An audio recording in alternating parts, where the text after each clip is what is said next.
And maybe that's why they weren't and aren't focused on very real security failures at the Capitol on January 6th, or maybe it's because a prominent Democrat is to blame for those security failures. According to the former Capitol Police Chief, Stephen Sund, who will join us in a minute, the House Sergeant at Arms turned down his National Guard request prior to January 6th because, quote, "I will never get this by Pelosi." Joining us now with more, the author of the brand new book. It's called Courage Under Fire. Former Capitol Police Chief Stephen Sund is with us. Sir, thank you for being here, number one. I'm sorry what happened to your fellow officers that day. It breaks my heart. A lot of my family has been in law enforcement. When any law enforcement officer is hurt, I'll let you tell the story. How many times in total do you recall requesting the National Guard? Well, first of all, Sean, thank you very much for having me on tonight. And I really appreciate you kind of talking about the 2020 riots coming up to January 6th, because that's something I tie together in my book. There was a number of requests. I went on January 3rd requesting the National Guard from Paul Irving.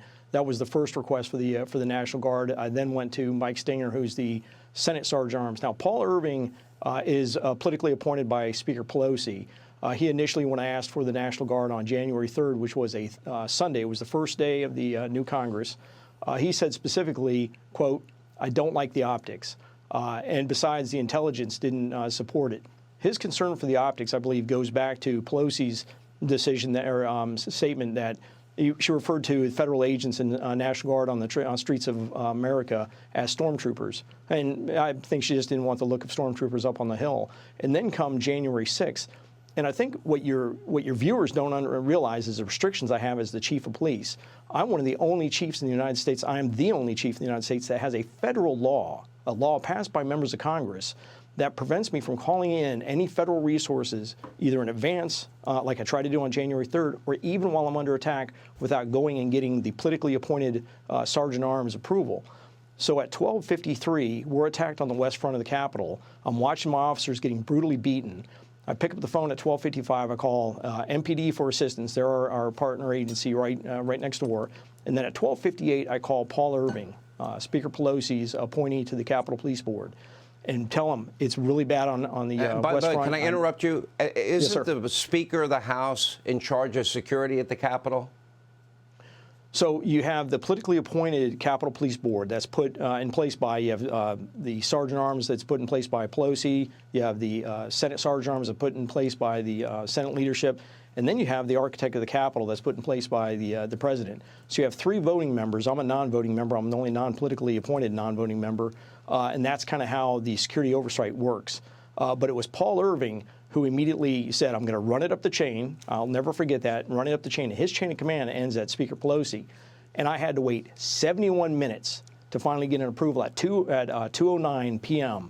before I could finally reach out and start calling in federal assistance. 71 minutes while my men and women fought on the fought heroically to prevent the Capitol from being from being penetrated. And it took 80 minutes before the first window was broken. So those were critical, essential minutes that we're losing.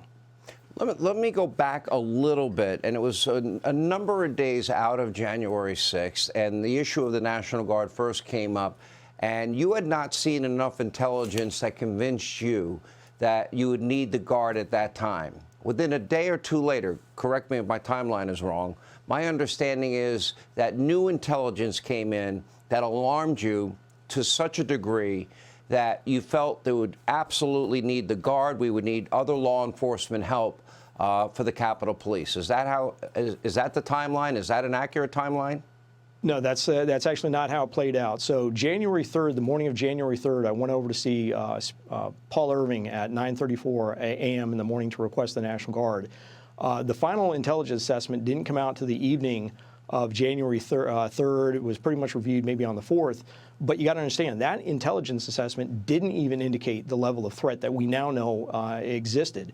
The significant threat that was out there, the fact that the FBI was tracking 18 domestic terrorist suspects that were coming to the Capitol. And my intelligence unit on the 4th, 5th, and 6th put out intelligence that was saying low probability of civil disobedience. And what's interesting is my deputy chief and assistant chief over intelligence even had me recommended approval for the permits that were taking place on Capitol grounds. Most of those approvals came through on the 4th. So, here we are, the 5th. I've got a big video call with all the heads of intelligence, law enforcement agencies from the District of Columbia, as well as military leadership in D.C., and no one's sending up the balloon or ringing any alarms about the intelligence. So my request for the National Guard was based on my law enforcement experience. I knew I had a large perimeter. I knew we were going to have the vice president up on the Hill, as well as both joint sessions of Congress in place, and it was going to take a lot of my staffing. So I knew I didn't have significant staffing for the perimeter, and that's why I wanted the National Guard to help stand on the perimeter to help defend my perimeter. Let me ask you this. Because I just played in full that NBC News report that our top law enforcement agencies, our top intelligence agencies, had information about people plotting, planning, and scheming an attack for that day. In other words, they knew this was a real, clear, and present danger, and yet there were no reinforcements sent to you. It seems like they left you hanging out there to dry. In retrospect, hearing that, what does that mean to you?